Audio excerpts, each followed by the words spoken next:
Hello everyone, good morning, how are you? I hope you are all well.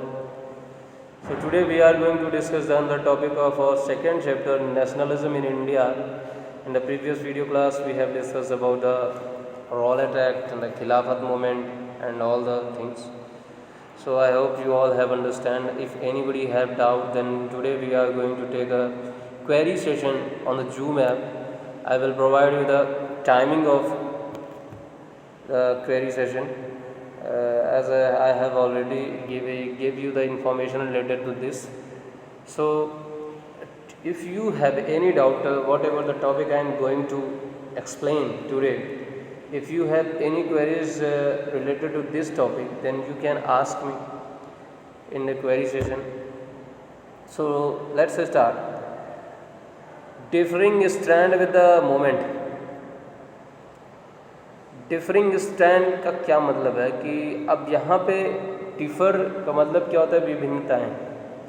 Moment को लेकर जो moment चल रहा था उस समय इंडिया में, तो उसको लेकर अलग अलग लोगों के अलग अलग स्टैंड थे।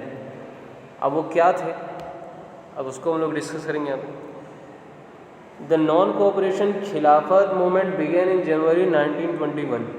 Various social groups participated in this movement, each with its own specific aspiration.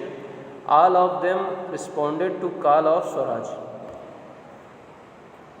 अब जो नॉन कोऑपरेशन मूवमेंट और खिलाफत मूवमेंट जब उसकी शुरुआत होती है 1921 में, तो बहुत सारे ऐसे सोशल ग्रुप्स हैं जो इस मूवमेंट में पार्टिसिपेट करते हैं। क्या बोल रहा है, various social groups participated in this movement, each with this own specific aspiration. सबके अलग अलग जो है एस्पिरेशंस है, मतलब सबकी अलग अलग धारणाएं हैं। किसी को लग रहा है कि ये सिर्फ पर्टिकुलर समुदाय के लिए ही है। जैसे सबको क्या लग रहा है कि उनको अभी ये नहीं पता है कि आखिर ये किस लिए मूवमेंट हो रहा है। उनको ये नहीं पता है कि मूवमेंट हो किस लिए रहा है, बस वो इसलिए इन्वॉल्व हैं क्योंकि उनको लग रहा है कि इससे हमारा जो इंडिविजुअल जो राइट्स है वो जो है कहीं ना कहीं ख़त्म होगा। अब मान लेते हैं जैसे कि किसी के लैंड रिवेन्यूज़ ज़्यादा हैं तो लैंड रिवेन्यूज़ ख़त्म हो जाएंगे, किसी के पास फ्रीडम कम है तो वो जो है थोड़ा सही हो जाएगा, फ्रीडम उनको ज़्यादा मिल जाएगी। किसी को कहीं आने जाने में समस्याएं हैं तो वो आ जा सकेगा। तो सबके अपने अपने विचार थे, उनकी धारणाएं, एस्पिरेशन मीन्स क्या, धारणाएं मतलब उनकी अलग अलग ओन स्पेसिफिक, मतलब उनकी खुद की अलग अलग धारणाएं थी कि वो क्या सोचते हैं वो मैटर करता है। राष्ट्र या देश क्या सोच रहा है उससे उनको कोई मतलब नहीं था, वो सिर्फ अपने इंडिविजुअल के बारे में ही सोच रहे थे और इसलिए वो लोग जो है मूवमेंट में पार्टिसिपेट कर रहे थे। तो all of them responded to call of the Swaraj. सभी लोगों ने क्या किया कि हाँ जो स्वराज है इसको हमें चाहिए, सभी लोगों ने रिस्पॉन्ड किया, जितने भी वेरियस सोशल ग्रुप्स थे।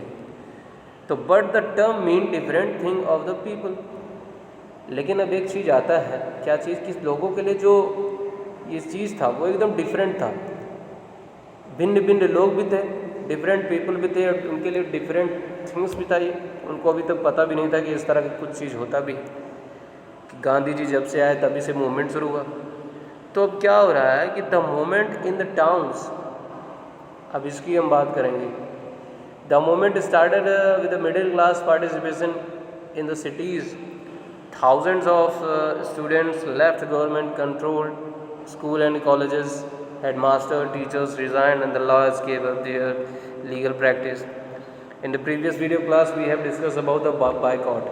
One word came in during the explanation session: boycott. What is the boycott? And I had taken the example of the Chinese product boycott. Today that is in a trend. Everyone wants to boycott the Chinese product. तो boycott का मतलब क्या है कि जिन किसी भी चीज़ से हमारे देश की सॉवरेंटी पर, इंटीग्रिटी पर अगर उससे प्रॉब्लम आती है तो हम क्या करते हैं कि उस चीज़ को हम बाइकआउट करते हैं। We want to show the patriotism towards our country, so that was the reason of boycott. तो बाइकआउट किया जा रहा है, उस टाइम भी बाइकआउट का प्रोसेस चल रहा था। बहुत सारे जो सिटी वाले रीजन में जो मिडिल क्लास था मिडिल क्लास ने बाइकआउट करना शुरू किया और कुछ जो स्टूडेंट थे वो गवर्नमेंट स्कूल छोड़ना शुरू कर दिए, कॉलेजेस छोड़ना शुरू कर दिए, जो हेडमास्टर थे, टीचर्स थे, सभी लोगों ने रिज़ाइन करना शुरू किया। Lawyers gave up their legal practice, जितने भी लॉयर्स थे लोगों ने अपने जो लीगल प्रैक्टिसेस थे उनको जो है बंद करना शुरू कर दिया। The council election were boycotted in most provinces except Madras where the justice party, the party of non Brahmins, felt that entering the council was one way of gaining some power, something that usually only Brahman had access to. The council election were boycotted. अब council के जो election भी होने, council election जो होने थे वो भी बाइकआउट हो गए सारे प्रोविंसेस में, सिवाय किसके? मद्रास के। वेयर द जस्टिस पार्टी, यहाँ पर एक पार्टी थी जस्टिस पार्टी नाम से, the party of non Brahmins, जो कि नॉन ब्राह्मण्स की पार्टी थी, मतलब उसमें ब्राह्मण इन्वॉल्व नहीं थे। Felt that entering the council was one way of gaining some powers, felt that entering the council was one way of gaining power. अब जो जस्टिस पार्टी थी इसने क्या सोचा कि अब जब सारे लोग इन्वॉल्व हैं किसके लिए? मूवमेंट के लिए, तो मुझे क्या करना चाहिए? अगर मैंने काउंसिल के इलेक्शन में पार्टिसिपेट कर लिया तो क्या हो जाएगा? मुझे कुछ पावर जो है मिल जाएंगी। मतलब एक तरह से वो एडवांटेज ले रहा है कि और कोई तो पार्टी जो है इन्वॉल्व हो नहीं रही है इलेक्शन में, तो मैं इन्वॉल्व हो जाता हूँ जिससे कि मुझे ज़्यादा से ज़्यादा पावर मिल जाए। तो something that usually only Brahmins had access to do, लेकिन कुछ चीज़ें ऐसी हैं जिनको ब्राह्मण्स ही कर सकते थे उस टाइम। यहाँ पे कोई बहुत ज़्यादा इसको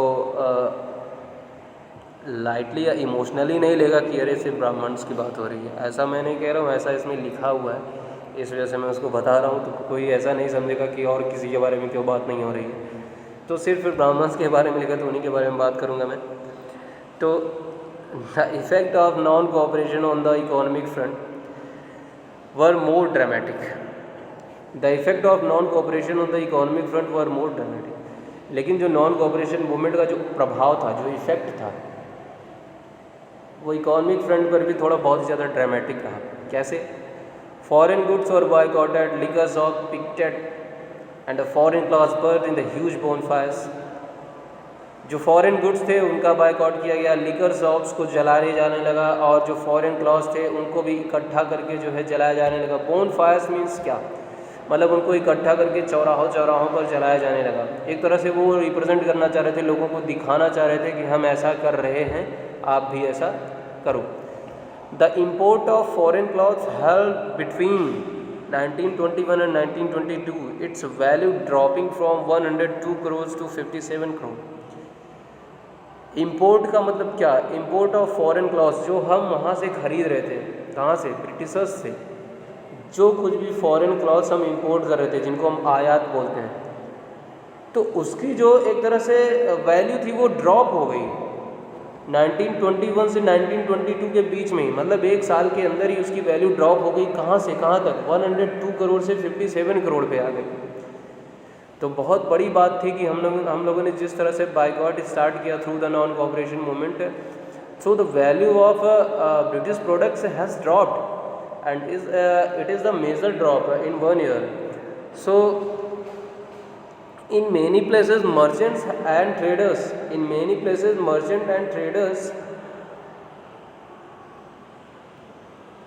refuse to trade in the foreign goods for finance foreign trade। और बहुत सारी ऐसे जगह भी थी जहाँ पे जो ट्रेडर्स थे, ट्रेडर्स मीन्स व्यापारी, उन्होंने फॉरेन गुड्स का व्यापार करने से ही मना कर दिया। अब क्या करेंगे? As the boycott movement spread the people began discarding imported clothes and wearing only Indian ones. अब जैसे जैसे बाइकआउट मूवमेंट बढ़ता गया तो क्या हो गया? लोगों ने जो है जो फॉरेन क्लास थे, जो जिनको हम बोल सकते हैं जो इम्पोर्टेड क्लॉथ्स थे, उनको जो है एक तरह से एक्सेप्ट करना ही बंद कर दिया। और वो लोग अब ज़्यादा से ज़्यादा इंडियन वंस को ही, मतलब कि जो भारतीय कपड़े हैं उनको ही जो है प्रीफर करना शुरू किया। और जो कि बनते थे कहाँ पर? इंडियन टेक्सटाइल मिल्स में एंड हैंडलूम्स में। तो वो इंडियन फैक्ट्रीज़ में बने हुए सारे प्रोडक्ट्स को वो लोग यूज़ करना शुरू कर दिए। but this movement in the cities gradually slowed down for a variety of reasons. So whenever there is one question I think I can ask you to, and I think it will also come in your board exam. What was the reason behind slowdown of the non-cooperation movement? तो क्या वैसे reason रहे थे जिसकी वजह से जो है नॉन कोऑपरेशन मूवमेंट जो है स्लो हो गया या स्लो डाउन हो गया? What was the reason?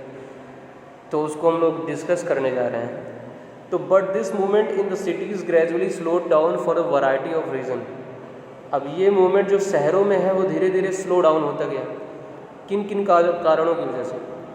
Khadi cloth were often more expensive than the mass produce mill cloth and the poor people could not afford two by it. अब जैसे जो फॉरेन क्लॉथ्स आते थे, जो फॉरेन क्लॉथ्स आते थे तो उनमें जो है जो प्रोडक्शन का कॉस्ट होता था वो बहुत ही कम होता था. तो वो इंपोर्ट करने के बावजूद भी जो इंडियन मार्केट में उसकी सेलिंग होती थी वो बहुत ही सस्ती होती थी. लेकिन जो खादी था, खादी के पास उतनी ज़्यादा टेक्नोलॉजी अवेलेबल नहीं थी. ज़्यादा से ज़्यादा मैन पावर ही इन्वॉल्व रहती थी उसके प्रोडक्शन के लिए. तो क्या होता था कि जब मैन पावर इन्वॉल्व होगी तो उनको भी तो कुछ ना कुछ देना पड़ेगा, उनके लिए वेजेस लगेंगे कि नहीं. तो इस वजह से जो है तो खादी को अपना प्रॉफिट निकालने के लिए जो है मार्केट में अपने प्रोडक्ट को थोड़ा महंगे दामों पे बेचना पड़ता था. तो जब वो महंगे दामों पर बेचेंगे तो क्या करेंगे? तो जिनके पास तो पैसा है वो तो परचेस कर सकते हैं, लेकिन what about the poors? They could not afford to buy it.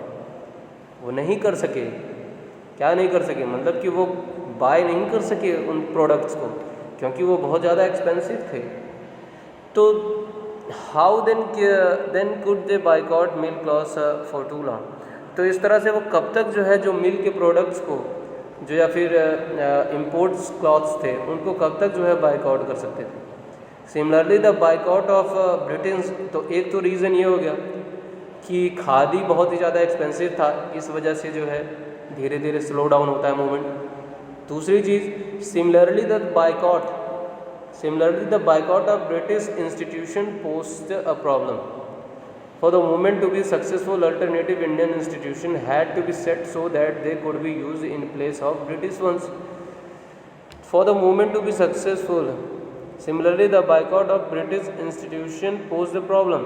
अब जितने भी ब्रिटिश इंस्टीट्यूशन से कॉलेज हो गए, स्कूल्स हो गए, तो यहाँ पर जितने लोग नहीं जा रहे थे, मान लेते जो कौन से लोग इन्वॉल्व थे, टीचर्स थे, उनमें जितने भी एम्प्लॉयज़ होते हैं, तो वो लोग जब इन्वॉल्व नहीं होंगे तो क्या होगा? फिर उनके पास इनकम कहाँ बची? उनके पास इनकम कहाँ से होगी? अब इनकम होगी नहीं तो वो अपने घर वालों का खर्चा कैसे जो है संभाल पाएंगे?